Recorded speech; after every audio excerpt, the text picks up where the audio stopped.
Hello students, जय श्री कृष्णा। तो आज हम लोग बेटा हमारे MIQ2, लेकिन MIQ2 मोस्ट इंपॉर्टेंट क्वेश्चन है। इसकी पीरियोडिक टेबल की सेकंड सीरीज। पिछले वीडियो में मैंने 5 क्वेश्चन आपको दिए थे पीरियोडिक टेबल के, जो कि मोस्ट इंपॉर्टेंट क्वेश्चन थे। वो 5 क्वेश्चन आपके सामने ये वाले थे, ठीक है ना। लेकिन उन 5 क्वेश्चन को देने के बाद मुझे लगा कि अभी पीरियोडिक टेबल में और बहुत सारे ट्रिकी क्वेश्चन हैं जो आपको घुमा सकते हैं, हिला सकते हैं। और मैंने लास्ट टाइम आपको एक होमवर्क क्वेश्चन भी दिया था। ये मोस्ट इंपॉर्टेंट क्वेश्चन है जो होमवर्क में दिया था। हम पहले इसको डिस्कस करेंगे, फिर आज का भी एक मेगा बम्पर क्वेश्चन देखेंगे। 5 इंपॉर्टेंट क्वेश्चंस देखने वाले हैं और 5 इंपॉर्टेंट क्वेश्चन से कम 10 कॉन्सेप्ट और 10 छोटे छोटे पॉइंट्स लर्न करने वाले हैं जो एग्जाम में आने वाले हैं। आइए देखते हैं, पीरियोडिक टेबल का क्वेश्चन है, करेक्ट आयनिक रेडियस ऑर्डर। अब उन्होंने हमसे आयनिक रेडियस का जो ऑर्डर पूछा है, किस किस में पूछा है? Al+3 और Mg+2, साथ में H माइनस एंड Li+। अब मुझे इतना समझ में आ रहा है कि ये जो दो लोग हैं ना, इन दोनों में 10 इलेक्ट्रॉन्स हैं। भाई इसमें एल्यूमिनियम में 13 होते हैं, 3 निकल गए, 10 इलेक्ट्रॉन्स बचे। मैग्नीशियम में 12 में से 2 निकल गए, 10 बचे। जबकि इन दोनों में 2 इलेक्ट्रॉन्स हैं। अब जनरली बेटा क्या होता है, जनरली 2 इलेक्ट्रॉन्स वाले छोटे होते हैं और 10 इलेक्ट्रॉन्स वाले बड़े होते हैं, ठीक है ना। ये दोनों एक दूसरे के आइसो इलेक्ट्रॉनिक है, ये दोनों एक दूसरे के आइसो इलेक्ट्रॉनिक है, और जनरली ऐसा ही होता है। बट इस क्वेश्चन में बहुत ही इंपॉर्टेंट चीज ये है, अगर इन दोनों में हम देखें तो पॉजिटिव घटता है, साइज बढ़ता है, ठीक है ना। साइज जो होता है नेगेटिव का दोस्त और पॉजिटिव का दुश्मन होता है ना। तो यहाँ पे भी नेगेटिव का दोस्त है तो साइज इस तरह का है। मतलब एल्यूमिनियम और मैग्नीशियम में बात करें तो मैग्नीशियम बड़ा होता है, सही दिख रहा है। और हाइड्रोजन H- और Li+ में बात करें तो H- बड़ा होता है, ये भी सही दिख रहा है। ये ऑर्डर मेरे अकॉर्डिंग सही है। इसमें ये 2 इलेक्ट्रॉन वाले आ गए और ये 10 इलेक्ट्रॉन वाले आ गए। तो ये ऑर्डर सही होना चाहिए, बट है नहीं, क्योंकि इसमें ये वाला साइन गलत लगा हुआ है। यस, ये एक ऐसा क्वेश्चन है बेटा जिसमें 2 इलेक्ट्रॉन वाले बड़े और 10 इलेक्ट्रॉन वाले छोटे हैं। एनसीईआरटी में भी ये एग्जाम्पल दिया गया है और मोस्ट इंपॉर्टेंट है। इसका करेक्ट आंसर है थर्ड वाला। Al+3 और Mg+2 में देखेंगे तो Mg+2 बड़ा होता है, और Li+ और H- में देखें तो H- बड़ा होता है। लेकिन Mg+2 से ज्यादा बड़ा Li+ होता है, जबकि ये 2 इलेक्ट्रॉन्स वाला है, जबकि ये 10 इलेक्ट्रॉन्स वाला है। बट फिर भी इन दोनों का साइज अप्रोक्सीमेटली इक्वल होता है, हल्का सा Li का बड़ा होता है, और H- का तो Li से भी बड़ा होता है। तो ये वाली बात बेटा याद रखेंगे, ये एक एक्सेप्शन है और इंपॉर्टेंट है। इसका आंसर करेक्ट है, अपने अपने नोट्स में जरूर इसको ऐड कर लेना। अब देखते हैं हम अपना आज का next question, which one is incorrect order of IP. IP का कौन सा इनकरेक्ट ऑर्डर है? बहुत ही ट्रिकी क्वेश्चन है। Cu+1 एंड Cu+2, तो Cu+1 और Cu+2 क्रोमियम, कॉपर, कॉपर होता है बेटा 4s1 3d10। अगर एक इलेक्ट्रॉन निकल जाएगा तो 4s 0 हो जाएगा। और बेटा ये 4s1 3d10 और 4s 0 3d9। देखो वैसे तो आपको देखने में लगेगा कि ये स्टेबल कॉन्फ़िगरेशन है, बट याद रखना इलेक्ट्रॉन निकालना है मुझे, भले ही ये स्टेबल कॉन्फ़िगरेशन है, बट एक ही एलिमेंट के डिफरेंट डिफरेंट आयंस जब होते हैं तो सिर्फ चार्ज फैक्टर काम करता है, ठीक है ना। तो बेटा ये सही ऑर्डर है, गलत ऑर्डर नहीं है। Cu+2 का ही ज्यादा होगा। यहाँ पे बच्चा ये गलती कर सकता है कि वो 3d10 को ज्यादा स्टेबल मान के, 3d10 को ज्यादा स्टेबल मान के बोलेगा इसका आईपी ज्यादा है। नहीं, अगर स्टेबिलिटी पूछी है तो इसकी ज्यादा, बट इलेक्ट्रॉन निकालने में मेहनत की बात करें तो ये इलेक्ट्रॉन तो निकालना है ही कॉम्प्लिकेटेड। एक इलेक्ट्रॉन और निकालने के बाद दूसरा इलेक्ट्रॉन निकालना और ज्यादा कॉम्प्लिकेटेड होता है, इसलिए ये वाला ऑर्डर सही है। Mn+2 Mn+4, तो मैग्नीज का जनरली 4s2 3d10 होता है। इसमें 2 इलेक्ट्रॉन निकल गए, ठीक है, और इसमें इसका होगा 4s0 3d8, और इसका कितना होगा 4s0 3d10। सेम वही बात यहाँ पर है, ये बिल्कुल सही ऑर्डर है। इसका ही आईपी ज्यादा होगा। इसमें से 2 इलेक्ट्रॉन निकल चुके हैं, इसमें से 4 इलेक्ट्रॉन निकल चुके हैं, 4 इलेक्ट्रॉन निकल चुके हैं बेटा, तो 5वां इलेक्ट्रॉन निकालना और मुश्किल है। ये नहीं देखना है कि स्टेबल है, तो स्टेबिलिटी नहीं देखना है, इलेक्ट्रॉन निकालने की बात चल रही है। ऑलरेडी हम इलेक्ट्रॉन्स रिमूव कर चुके हैं, तो प्रॉब्लम और ज्यादा बढ़ेगी, तो आईपी बढ़ता है।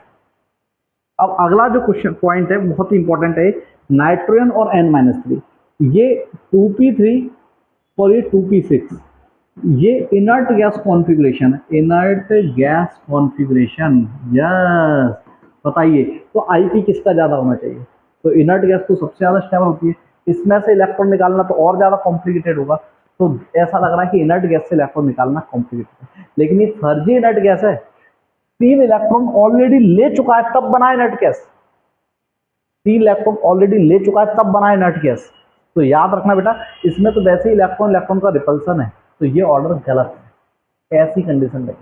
ट्रिक क्या है? ट्रिक ये है कि एक ही एलिमेंट के डिफरेंट डिफरेंट आयंस हो, different different ions of same species. तो आपको हमेशा बेटा चार्ज फैक्टर देखना है, चार्ज फैक्टर देखना है, समझे ना? कॉन्फ़िगरेशन नहीं देखना है, कॉन्फ़िगरेशन नहीं देखना है एक ही एलिमेंट के डिफरेंट डिफरेंट आयंस में। इंपॉर्टेंट क्वेश्चन है, गलत करा देता है बच्चा, कॉन्फ़िगरेशन के हिसाब से डिसीजन लेके गलत कर देता है। ठीक है, कॉमन सेंस से सोचना, इलेक्ट्रॉन निकालने में मेहनत कहाँ जा रही है। थर्ड क्वेश्चन जो हम देखते हैं आज का हमारे एमआईक्यू का, four sequential IP of an element is given.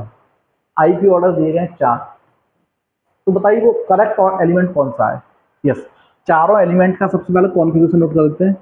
1s2 2s1, 1s2 2s2,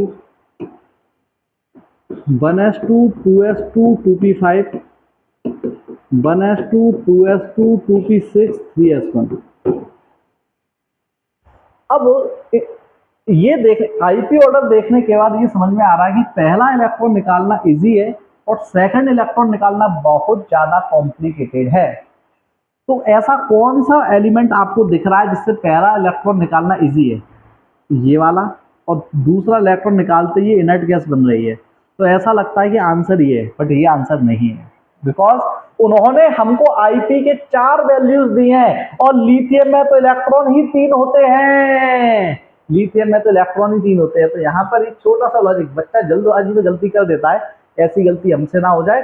इसका करेक्ट आंसर है सोडियम, ठीक है ना, क्योंकि इसमें 4 आईपी पॉसिबल है, उसमें 4 आईपी पॉसिबल नहीं है। Which one is minimum exothermic process? Again बहुत ही शानदार क्वेश्चन है, मिनिमम एक्सोथर्मिक प्रोसेस। देखो बेटा एक बात याद रखना, ये जो एमआईक्यू सीरीज के क्वेश्चंस हैं, ये मजा तब आएगा जब आपने थोड़ा पढ़ा होगा, जब आपने थोड़ा पढ़ा होगा तब आपको बढ़िया मजा आएगा। दूसरी बात याद ये रखना कि जब भी इनको अच्छे से प्रॉपर नोट्स बनाना, वीडियो पॉज कर करके बार बार नोट्स बनाना, आंसर देने का ट्राई करना और नोट्स में ऐड जरूर करना। और जो मैंने समझाया समझ में आया तो ठीक है, नहीं आया तो बेटा अपने नोट्स को पढ़ना। एक बार अगर आपने इन कॉन्सेप्ट्स को अपने दिमाग में बिठा लिया तो आप समझ लेना कि जहां बच्चा सिलेक्शन से चूकता है उन क्वेश्चंस को आप हिट करके आएंगे। देखते हैं सबसे ज्यादा एक्सोथर्मिक प्रोसेस रिएक्शंस कैसी दी गई हैं। हर रिएक्शन में दिख रहा है माइनस, मतलब कि ये एक एक इलेक्ट्रॉन ले रही हैं। हाँ, ये का फर्स्ट पॉइंट था कि जब भी कोई एलिमेंट फर्स्ट इलेक्ट्रॉन का गेन करता है कुछ एक्सेप्शन को छोड़ के, तो एनर्जी निकलती है, एक्सोथर्मिक होता है। तो ये चारों का ये दिया गया है, तो कि इसमें से सबसे ज्यादा एक्सोथर्मिक, तो कार्बन, सिलिकॉन, ऑक्सीजन, सल्फर, इनमें से सबसे ज्यादा ये जिसका होगा वही सबसे ज्यादा एक्सोथर्मिक प्रोसेस होगा, इनमें सबसे ज्यादा ये। तो कॉन्फ़िगरेशन क्या है? 2p2 और ये 2p3, सॉरी 2p4। वैसे बीच में 2p3 भी होता है, और 3 वाला जो होता है, 3 वाले का एक्सेप्ट 2 और 2p2 और p3 में एक्सेप्शन होता है, और p3 वाले पीछे होते हैं और फिर p2 वाले आते हैं और p4 वाले आगे ही होते हैं। मतलब कि इन चारों में अगर हम देखें तो इसका ज्यादा होगा, इसका ज्यादा होगा।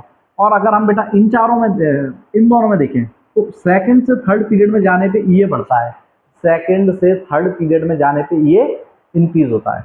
ठीक है, इन चारों में आप ही बता दीजिए सबसे ज्यादा किसका ये है? सल्फर का ऑक्सीजन से भी ज्यादा है, सिलिकॉन से भी ज्यादा है सल्फर। तो करेक्ट आंसर हो गया ये वाला, ठीक है। और अगर ऑर्डर पूछ लेता बाई चांस, तो ऑर्डर का तरीका क्या है? सबसे ज्यादा से सबसे कम की साइड क्या बना देना है? हमको एस बना देना है। ये एस बन जाएगा।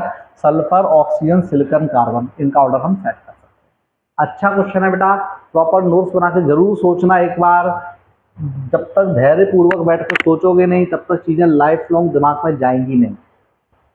लास्ट क्वेश्चन है आज का हमारा, वापस से धमाकेदार क्वेश्चन है, छोटा सा है, याद करने वाला भी है, लेकिन पूछ रहा है, पहले सुनो। मैक्सिमम आईपी और मिनिमम ये इनमें से किसका है? मैक्सिमम आईपी और मिनिमम ये इनमें से किसका है? तो आईपी ये का क्वेश्चन जब भी आया करे थोड़ा ये सोचा करो कि है क्या। ये इलेक्ट्रॉन देते हैं तो वो एनर्जी हमें देता है, तो इलेक्ट्रॉन देने पे कौन आदमी खुश होगा, कौन दुखी होगा? मिनिमम ये। तो मिनिमम ये इलेक्ट्रॉन लेना ही नहीं चाहता, जो एनर्जी देना तो दूर की बात है, इनमें से कौन इलेक्ट्रॉन नहीं लेना चाहता? नियॉन। मैक्सिमम आईपी, इलेक्ट्रॉन निकालना सबसे ज्यादा मुश्किल जिसमें से है, सबसे ज्यादा मुश्किल जिसमें से है, इनर्ट गैस। आंसर हो जाएगा इनर्ट गैस। देखिए यहाँ पे मैं एक क्वेश्चन आपसे पूछ रहा हूँ, मैक्सिमम आईपी और मैक्सिमम ये बताना है आपको। मिनिमम आईपी और मिनिमम ये अगर आपको पता है बेटा तो इन चारों के आंसर मुझे एमआईक्यू के कमेंट में दे देना, अदरवाइज फिर मैं आपको बताऊंगा, ठीक है। ये नियॉन जो है इन चारों का आंसर है, बट यहाँ चारों के आंसर क्या होंगे ये आपको मुझे बताना है। ओके, तो wish you best of luck बेटा। मिलते हैं हम लोग नेक्स्ट एमआईक्यू जो कि हमारा आएगा केमिकल बॉन्डिंग चैप्टर का, ओके, जिसमें हम आयनिक बॉन्ड के एमआईक्यू तैयार करेंगे, फिर उसके बाद कोवेलेंट बॉन्ड पे आएंगे, ठीक है। Wish you best of luck, अच्छे से पढ़िए, एक भी क्लास को मिस कीजिए और लगातार लगे रहिए। जय श्री कृष्ण।